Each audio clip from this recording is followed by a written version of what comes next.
Popularitas di dalam kancah perpolitikan nasional tidak dipungkiri menjadi magnet untuk menggait ceruk pemilih. Sebut saja Rano Karno, pemeran Sidul anak Betawi yang sukses menjadi gubernur Banten. Ada pula musisi Pasa Ungu atau Sigit Purnomo Said yang berkat popularitasnya menghantarkan ke kursi wakil wali kota Palu, Sulawesi Tengah, dan pilkada tahun ini tengah membidik kursi wakil gubernur dengan partai pengusung Partai Amanat Nasional.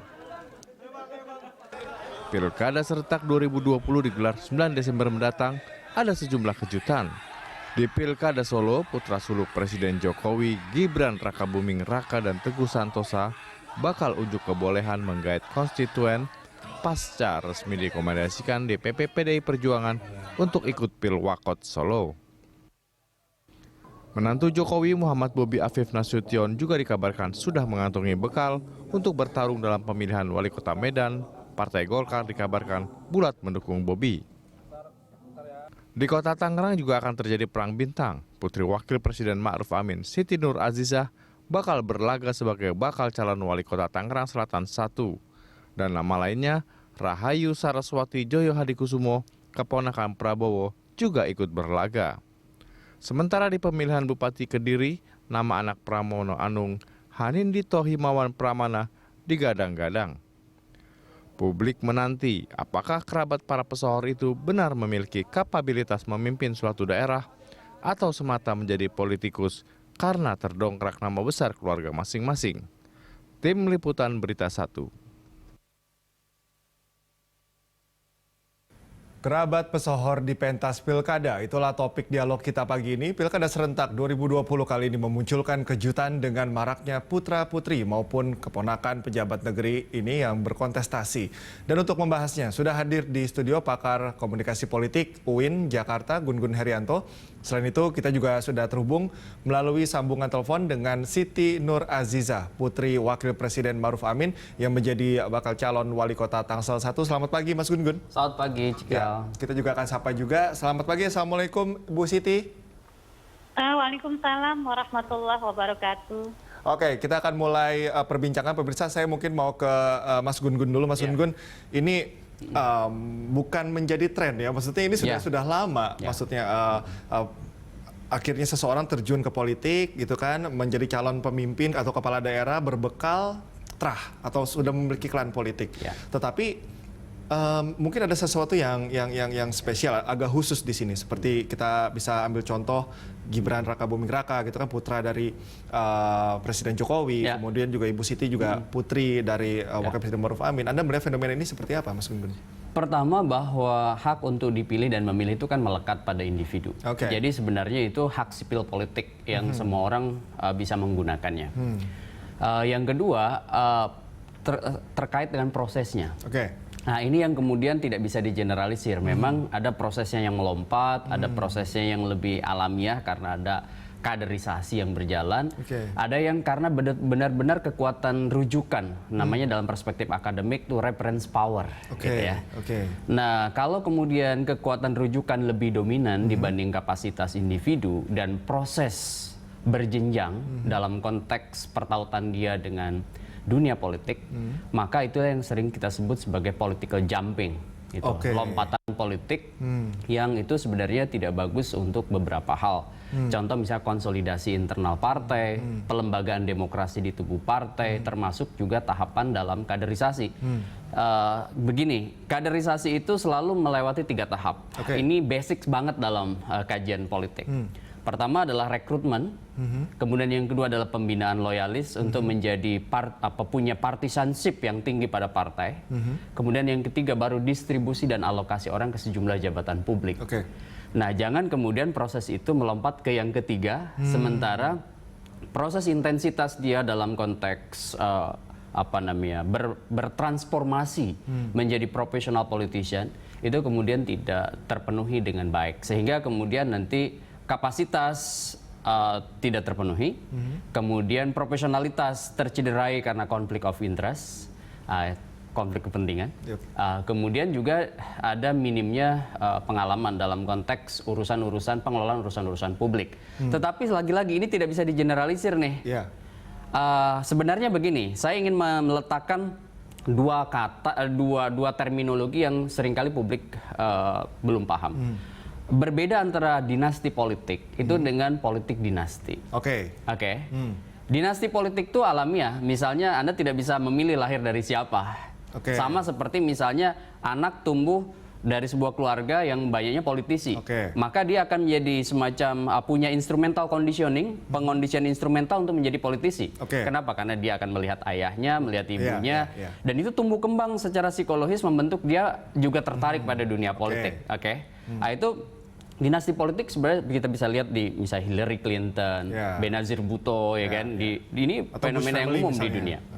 Tetapi kalau politik dinasti ini adalah langkah politis untuk menutup akses persaingan sehat nih.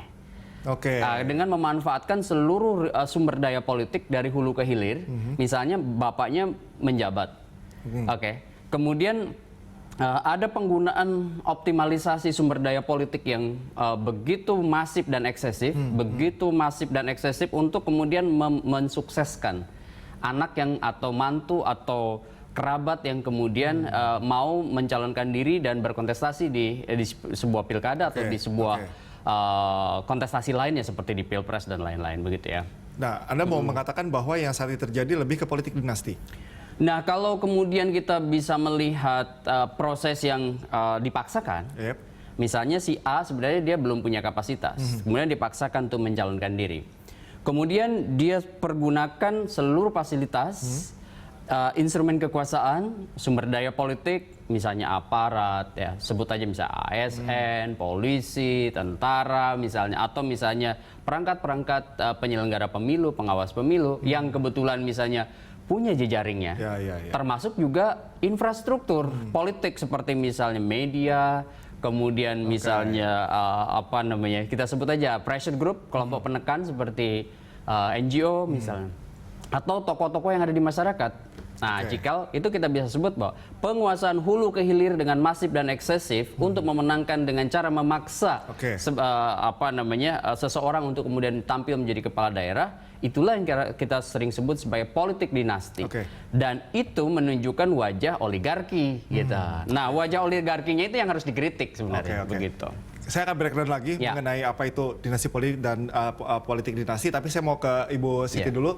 Bu Siti, Anda ini gimana membawa beban yang cukup berat? Anda tidak main-main, ini membawa putri dari seorang wakil presiden dan juga kiai besar di Indonesia, Ma'ruf Amin. Bagaimana? Ada beban tersendiri, Bu Siti? Apalagi saat ini Anda mau maju di Pilwakot Tangsel? Ya, terima kasih nih. Saya sudah diajak untuk berdiskusi bersama. Ya, tentu kalau kita bicara apakah saya ada beban dengan keberadaan abah saya sebagai wakil presiden, ya tentu tidak lah ya. Karena saya memang dari dulu putranya beliau. Putranya Pak Kiai Ma'ruf Amin sebelum beliau menjadi wapres, saya sepakat tadi. Memang kan kita tidak bisa memilih kita menjadi putranya siapa gitu ya. Tetapi tentu ini menjadi sebuah modal politik tentu ya, untuk kemudian saya bisa terjun di dunia politik, itu sebuah berkah menurut saya.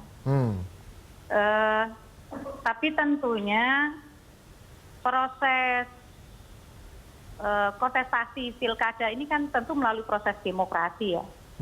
Tidak kemudian ditunjuk oleh wakil presiden. Yang saya tawarkan juga adalah gagasan-gagasan yang kita berikan kepada masyarakat. Jadi apa yang saya miliki saat ini, ayah saya sebagai wakil presiden, yaitu sebagai modal yang tentu tidak akan bisa berarti besar kalau itu tidak dikelola dengan baik. Gitu. Anda merasa cukup, Bu Siti, ini sebagai modal awal, sebagai modal elektoral Anda, ini cukup terasa tidak, Bu Siti? Oh iya, pastilah berkah itu ya. Buat saya kan tidak semua orang bisa mendapatkan keberkahan itu. Ya saya mengaku itu gitu ya. Dan tapi tentunya tadi saya sepakat tadi ini ada proses di sana atau ada mekanisme politik di sana yang harus tetap saya lewati ya. Saya harus bisa mengelola itu dengan baik. Saya juga harus membentuk tim dan jaringan agar kerja politik saya juga bisa mencapai target yang ditetapkan sehingga masyarakat bisa melihat itu sebagai yang mereka harapkan ya. Karena itu kan diperlukan untuk kemudian mereka memilih saya sebagai pemimpin yang mereka anggap itu tepat. Ya.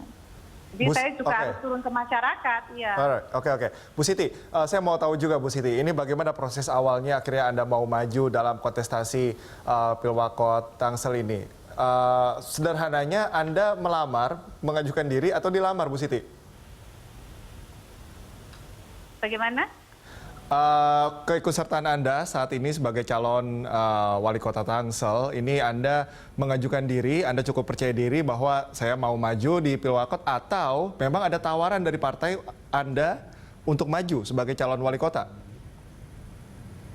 Di Kota Tangerang Selatan itu ada mekanismenya ya, ada konvensi. Sehingga kita diberikan ruang ya, semua masyarakat yang ada di Kota Tangerang Selatan atau siapapun yang ingin memberikan kontribusi ya sebagai bagian dari solusi Tangsel ke depan lebih baik, itu dibuka ruangnya. Ada konvensi di sana. Jadi saya mengikuti konvensi itu bersama dengan yang lainnya. Oke. Bu Siti tahan dulu, saya mau ke Mas Gun-Gun. Mas Gun-Gun, tadi Bu Siti sudah mengatakan bahwa memang benar ini berkah gitu, bahwa ada modal elektoral yang cukup maksimal lah, katakan seperti itu sebagai modal awal begitu ya. Nah, ini bagaimana Anda melihat persaingan secara sehat begitu ya dengan kompetitor-kompetitor lainnya, seperti apa? Persaingan sehat dengan kompetitor itu tentu akan ditentukan beberapa variabel. Gitu. Pertama, dalam proses. Jangan sampai rekrutmennya itu merusak tatanan, begitu. Contoh misalnya, salah satu yang kemudian saya kritik gitu ya dari proses di Pilkada Solo misalnya, Surakarta ya, adalah menyangkut proses internal organisasi. Sebut aja misalnya Mas Gibran, itu saya respect ya, dan kalau mau mencalonkan diri tentu harus dihormati. Dan semua orang punya hak untuk itu. Cuman kemudian beberapa catatan penting didengar supaya sebagai bentuk sharing dalam konteks demokrasi. Mekanisme internal partai, sebut aja PDI Perjuangan gitu ya. Itu kan jelas punya 23 syarat untuk calon kepala daerah. Poin 12 dan poin 13 itu disebut eksplisit loh. Punya KTA itu 3 tahun berturut-turut sebelum mencalonkan. Nah, Mas Gibran misalnya punya KTA di akhir 2019, berarti kan belum 3 tahun. Artinya kan jumping tuh. Belum lagi misalnya mekanisme yang ditetapkan dalam peraturan partai. PDP punya peraturan nomor 24 tahun 2017. Eksplisit disebut. Ya. Bahwa mekanisme dalam konteks rekrutmen itu kan jelas tuh, ya.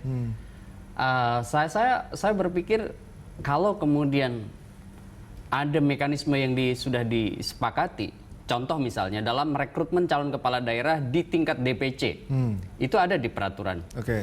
Kalau tingkat DPC itu sudah mendapatkan suara di pileg lebih dari 25%, maka dimungkinkan DPC bersangkutan itu memilih melalui mekanisme rekrutmen tertutup.